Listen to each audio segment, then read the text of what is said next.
नमस्कार दोस्तों, स्वागत है आपका न्यूज़ का साइंस यूट्यूब चैनल में। आज के इस वीडियो में बात करने वाले हैं फ्रांस के बारे में। देखेंगे फ्रांस की भौगोलिक विशेषताओं के बारे में, देखेंगे क्या क्या खासियत है फ्रांस की।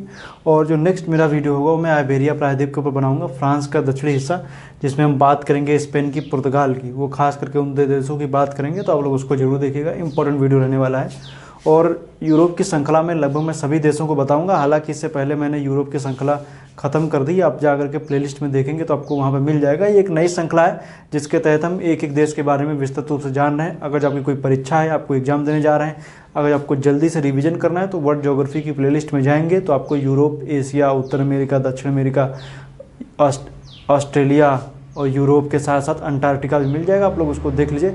हालांकि इस प्लेलिस्ट में जो मैं बना रहा हूँ उसमें सभी चीज़ें हम कवर करेंगे, दोबारा में हम देखेंगे और विस्तृत रूप से हम इसके बारे में देखेंगे। तो आइए देखते हैं, बात करते हैं फ्रांस की। फ्रांस को जब आप देखेंगे तो सबसे पहले मैंने बताया था कि किसी भी देश को पढ़ने से पहले उसके आसपास की वाटर बॉडी को देखें और किस किस देश से सीमा लगाता है उसको देखें। तो सबसे पहले हम किस किस देश से सीमा लगा रहा है उसको देख लेते हैं। सबसे पहले देखेंगे तो उत्तरी क्षेत्र में पड़ेगा बेल्जियम, बेल्जियम के बाद पड़ेगा लग्जमबर्ग, इसका जर्मनी है, जर्मनी के बाद यहाँ पर देखेंगे स्विट्जरलैंड है, फिर इटली है, इटली के पास यहाँ पर देखेंगे तो छोटा सा एक देश पड़ता है मोनाको, मोनाको के दक्षिण में जब हम आएंगे तो यहाँ पर देखेंगे तो दिखेगा अंडोरा, अंडोरा के बाद ये स्पेन। काउंट कर लीजिएगा कितने देशों से सीमा लगा रहा है। इससे प्रश्न परीक्षा में पूछे जा सकते हैं, किस देश से सीमा लगाता है, किस में नहीं लगाता है। अभी हाल ही में हुई बीपीएससी की परीक्षा में देखिए एक प्रश्न पूछा गया था कि डेड सी से कौन सा देश सीमा नहीं लगाता है। तो आप लोग इस तरीके के प्रश्न, जो सीमा लगाने वाले, कौन सीमा बना रहा है, कौन सा नहीं बना रहा है, इस तरीके के प्रश्नों को जो आप देखेंगे तो आपको और अच्छे से चीज़ समझ में आ जाएंगी। और कहने का मतलब है कि अगर जो आप मैप वगैरह को जब पढ़े रहेंगे तो इन सब चीज़ों को तो कर ही लेंगे, क्योंकि आप मैप आप बनाए रहते हैं तो आपको पता चल जाएगा कि कौन से देश मैंने बताए थे और आपने अपने हाथों से क्या क्या बनाया था। मेरे बताने से इस पर चीज़ें क्लियर नहीं होंगी जब तक इसी को अपनी कॉपी में नहीं बनाएंगे, नहीं समझ में आएगा। आइए और जब देखेंगे तो यहाँ पर आसपास की वाटर बॉडी में देखेंगे तो इधर पूरा अटलांटिक ओशियन है, अटलांटिक ओशियन है। और जब देखेंगे तो अटलांटिक ओशियन में भी जब देखेंगे तो यहाँ पर बे ऑफ बिस्के, मतलब बिस्के की खाड़ी, ऊपर इंग्लिश चैनल, इंग्लिश चैनल के बाद डोबर जल संधि यहाँ पर पड़ती। इसके ऊपर जाएंगे तो उत्तरी सागर है, उत्तरी सागर। तो ये हालांकि सभी अटलांटिक का ही पार्ट है। इस हिस्से में देखेंगे तो आपको देखने को दिखेगा ये पूरा हिस्सा जो आप देख रहे हैं, यहाँ से चूँकि आप देख रहे हैं ये स्पेन है, ये पूरा हिस्सा क्या है, मेडिटेरेनियन सी या भूमध्य सागर है,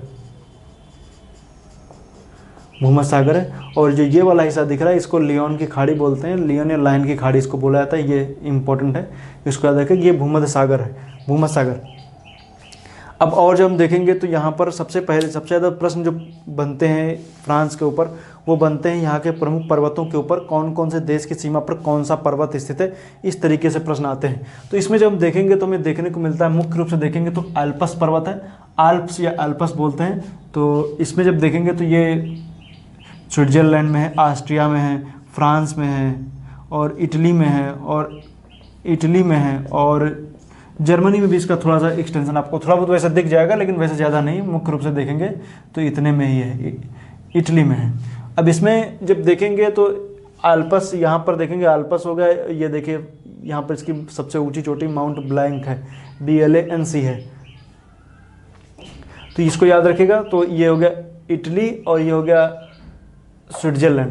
तो यहाँ पर देखिए ये यहाँ पर देखिए आल्प्स पर्वत है। अब यहाँ पर देखेंगे ऊपर की तरफ तो आपको दिखेगा जूरा पर्वत है, जूरा पर्वत को देखेंगे तो ये स्विट्जरलैंड और फ्रांस की सीमा पर है, प्रश्न बन सकता है। ऊपर की तरफ देखेंगे तो आपको दिखेगा वासजेस पर्वत, ये फ्रांस और जर्मनी की सीमा पर है, ये याद रखिएगा।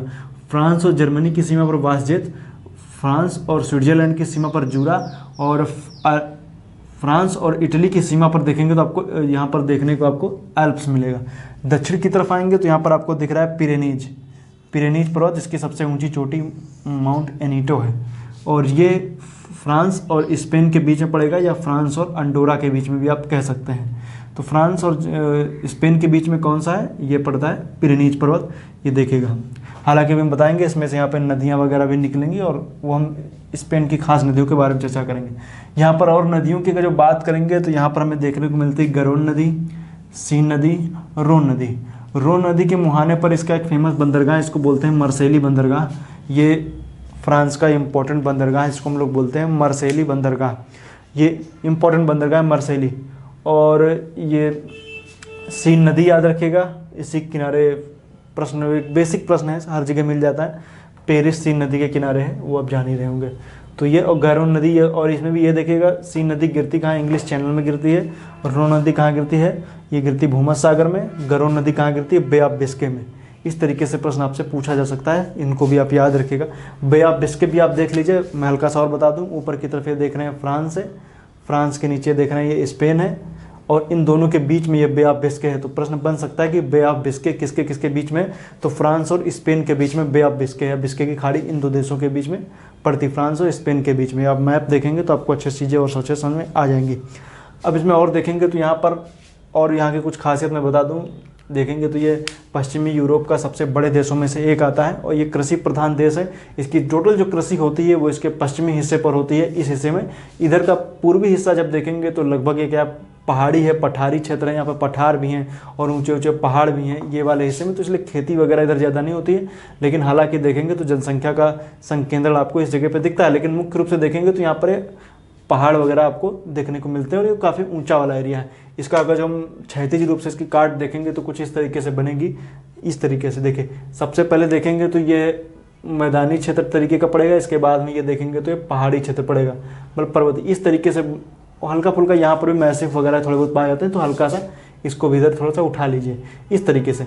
हल्का सा ये वाला क्षेत्र ये वाला हो गया, बीच का हो गया ये मैदानी तरीके का क्षेत्र हो गया, ये पहाड़ी क्षेत्र हो गया ये। तो इस वाले क्षेत्र में जब देखेंगे तो ये वाला हिस्सा जो है पूरी तरीके से यहाँ पर खेती वगैरह खूब की जाती है, और उस हिस्से में देखेंगे तो यहाँ पर पहाड़ भी है। इसे ऊपर लैंग्रेंज का पठार, सेंट्रल मैसिफ, ये दो फेमस है, लैंग्रेंज का पठार है, सेंट्रल मैसिफ है। और बाकी इस क्षेत्र में जब देखेंगे तो भूमध्य सागरीय जलवायु वगैरह पाई जाती है। भूमध्य सागरीय जलवायु विशेषता ठंडियों में बारिश, इस वजह से भूमध्य सागरीय जलवायु की वजह से क्या होता है कि यहाँ पर जो खट्टे फल होते हैं वो यहाँ पर होते हैं। अब जैसे इस समय वर्तमान समय देखेंगे तो नींबू वगैरह जो है आप देख रहे हैं बिल्कुल मार्केट पर रेट चढ़ा हुआ है कि नींबू बहुत महंगा है। तो नींबू के महंगे होने के पीछे कारण क्या है कि नींबू की पैदावार नहीं हो पाई है। क्यों नहीं हो पाई है उसका आप लोग एक रीज़न समझ सकते हैं, क्योंकि आप जान रहे हैं कि नींबू जो होता है वो रसीले फल में आता है, मतलब खट्टे रसदार फलों में आता है, और ये भूमध्य सागरीय जलवायु की वजह से होता है। जब मतलब कि जब शीतकाल में वर्षा होती है तो ये जो खट्टे फल हैं ये सब काफ़ी ज़्यादा उगते हैं, खट्टे फल, मतलब खेती अच्छी मानी जाती है।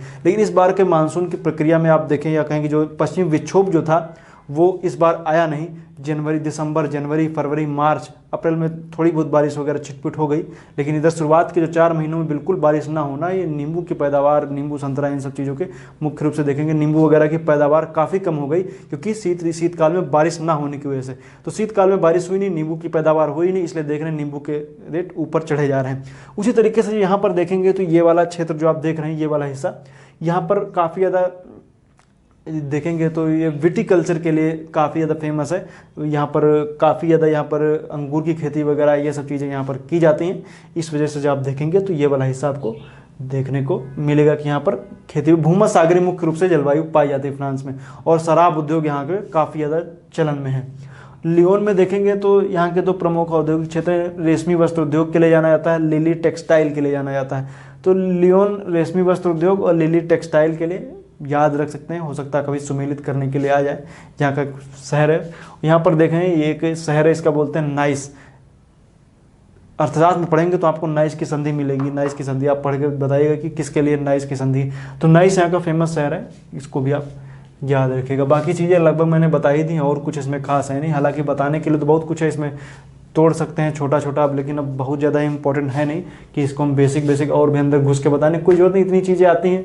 बाकी फैशन की नगरी जाना जाता है, एफिल टावर के लिए पेरिस पे फेमस है।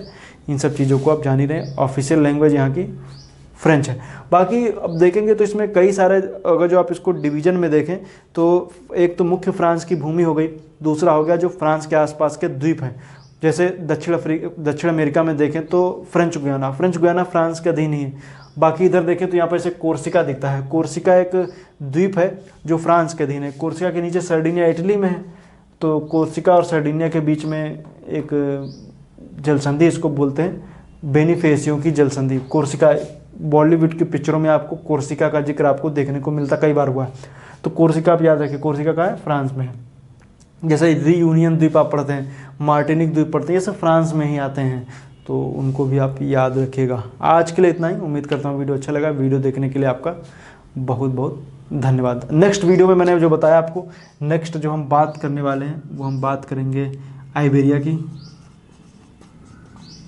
आइबेरिया के बाद हम आएंगे बेनेलक्स देशों के बारे में बात करेंगे। बेनेलक्स देशों की बात कर लेंगे या तो फिर हम स्कैंडिनेविया की बात कर लेंगे। स्कैंडिनेविया, बाल्टिक, फिर जर्मनी वगैरह, इन सब की चर्चा आगे हम करेंगे। तो ये सब आगे का जो मैं बता दूं कि ये सब चीज़ें हम आगे कवर करने वाले हैं, इनको हम बताएंगे। आज के लिए इतना ही, धन्यवाद।